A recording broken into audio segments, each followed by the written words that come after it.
after day to guide. From the bottom lifted, but my hand was made strong. By the hand of the Almighty, we forward in this generation, triumphantly. Won't you live to sing another song of freedom? 'Cause all I ever have, redemption songs, redemption songs.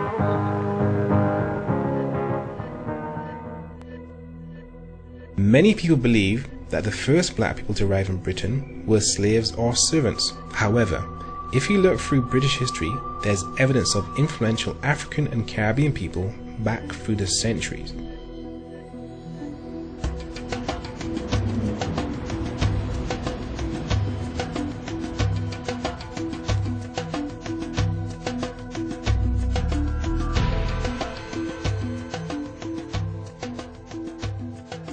I'm going to read you a quote from a letter from Queen Elizabeth I in the year 1596.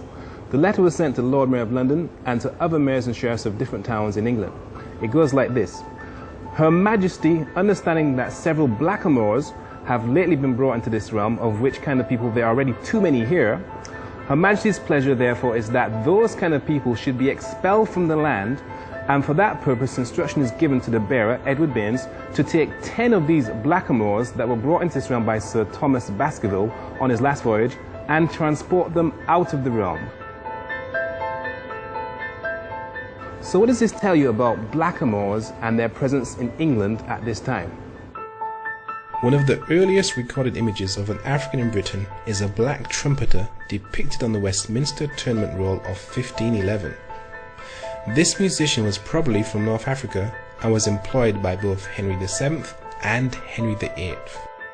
In 1601, Elizabeth I issued a proclamation in which she declared herself highly discontented to understand the great numbers of negars and blackamoors which are crept into this realm, who are fostered and relieved, or fed, here to the great annoyance of our own liege people, that want the food which those people are consuming, as also for that the most of them are infidels, having no understanding of Christ or his gospel. By the late 16th century, trade had opened up between West Africa and Britain, and Africans began to settle in Britain, becoming part of the population, especially in seafaring places like Bristol, London, Liverpool and Glasgow. Black men and women made appearances in the diaries of Samuel Pepys and in 18th century portraits. Black sailors are recorded serving with Captain Cook on the Endeavour in 1768, and it's the seafaring Africans and Caribbeans who begin to feature in political and public arenas, often in the fight against slavery.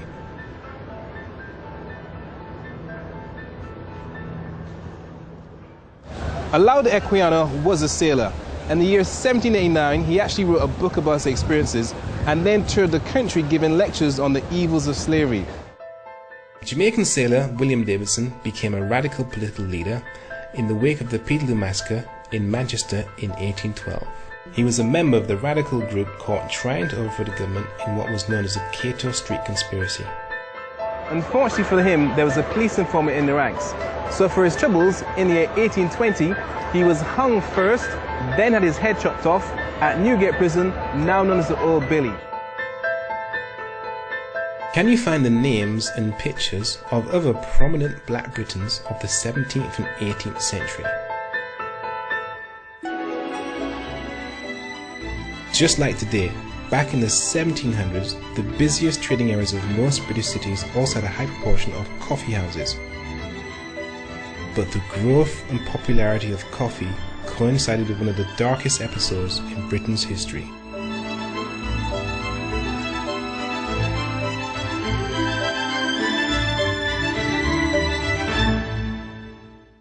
This is a Jamaica wine house, but it used to be called the Jamaica Coffee House. At one time, coffee houses were very popular across the entire country and people would go there to do business. They go there to invest in coffee, they go there to invest in sugar, they go to invest in people, and that's where they conduct their business. The question to ask yourself is, in your local area, are there any street names or buildings that have an African or Caribbean connection as far as their name's concerned? Around the financial or market areas of any town or city, you might still find evidence of those early coffee houses. This is evidence of one in London. It's called Lloyd's Coffee House. There's many connections between Lloyd's Coffee House and African history. Lloyd's Coffee House used to be the headquarters for what is now Lloyd's of London, a massive insurance company. But Lloyd's of London began insuring slave ships. With the growth and popularity of coffee houses, there also came a demand for sugar and tobacco, and the British economic power base came to rely on the triangular trade. The triangle of trade was made up of 3 journeys: the outward passage from Europe to Africa carrying manufactured goods, the middle passage from Africa carrying African captives who would be forced to work as slaves on the coffee and sugar plantations in the Caribbean and the Americas, and the final journey from the British-owned plantations in the Caribbean and the Americas, sending coffee, sugar and tobacco back home.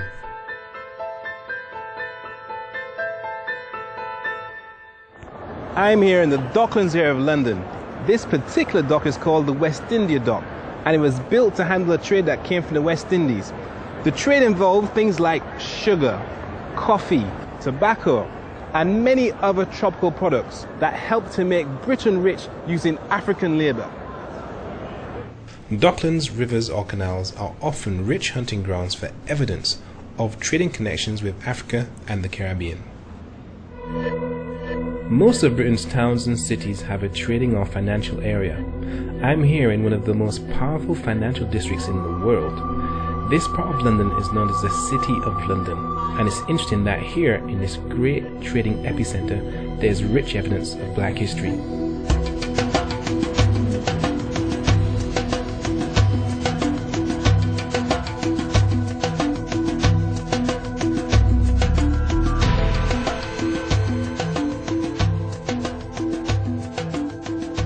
I'm in the Bank of England, one of the most important banks in Britain. This bank was set up in 1694. Before that time, money was controlled by the goldsmiths. They'd make items from gold, they'd even lend money to the king. But where was all this gold coming from? I'm holding a real solid gold bar. It's incredibly heavy. Some of Britain's earliest trading power came from a wealth of gold extracted from Africa. In 1325, Timbuktu in Mali was one of the biggest centers of trade in the world. The markets there brought in merchants from Nigeria, Egypt, Venice and Genoa, where they traded manufactured goods for gold. Timbuktu was ruled by the generous African king of Mali, Mansa Musa. He was richer than all the kings of Europe and was probably the richest man in the world at the time.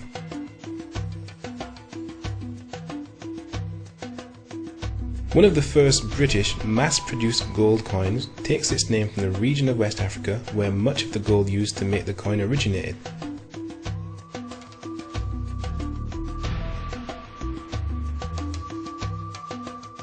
Well, in 1663, a new coin was introduced. It was gold, originally intended to be valued at £1. The gold in it was just below the face value of the coin. But the value of gold was fluctuating so wildly at that time that the value of this coin actually went as high as 30 shillings, that's £1.50 in today's money, and it was called a guinea because the gold came from the Guinea coast of Africa. It originated from there.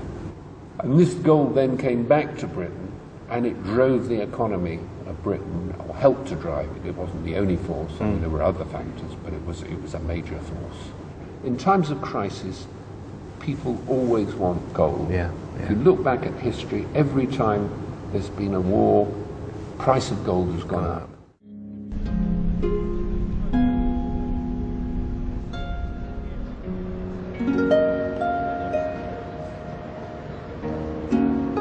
I've been on many guided history tours. You'll find them in most of the big towns and cities in Britain, but have you noticed they rarely mention any black people or their place in British history?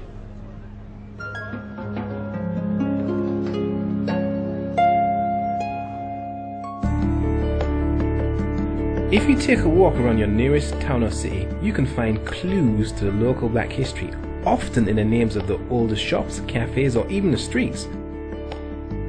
You'll find the contribution of black people to British history and society goes back centuries.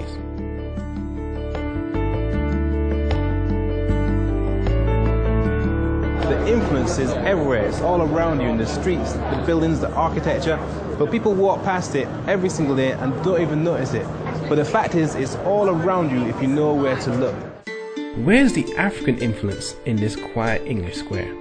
It's something you'll find in many village greens, cemeteries, and at war memorials. It's got ancient spiritual significance, and it's of African design. And it's this thing right here. You can find imitation obelisks like this one all around Britain, most often in key locations that hold a particular significance. The original obelisks date back thousands of years to Africa, where they were placed outside temples, probably as symbols of rebirth. So it's interesting that they now commonly appear in cemeteries and in particular as war memorials. In 1963, Martin Luther King gave his inspiring "I Have a Dream" speech in front of an imitation obelisk called the Washington Monument.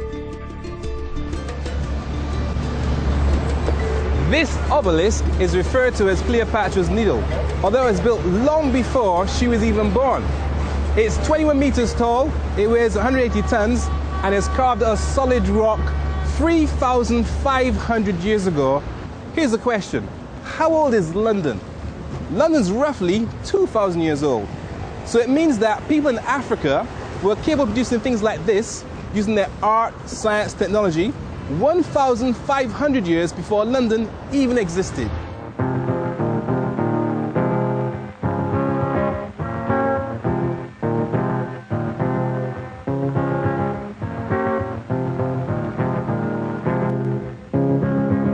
Emancipate yourself from mental slavery. None but ourselves can free our minds. Have no fear for atomic energy, 'cause none of them can stop the time. How long shall they kill our prophets while we stand aside and look? Some say it's just a part of it. We've got to fulfill the book. Won't you help to sing another song of freedom? It's all I ever had. Redemption song, redemption song, redemption.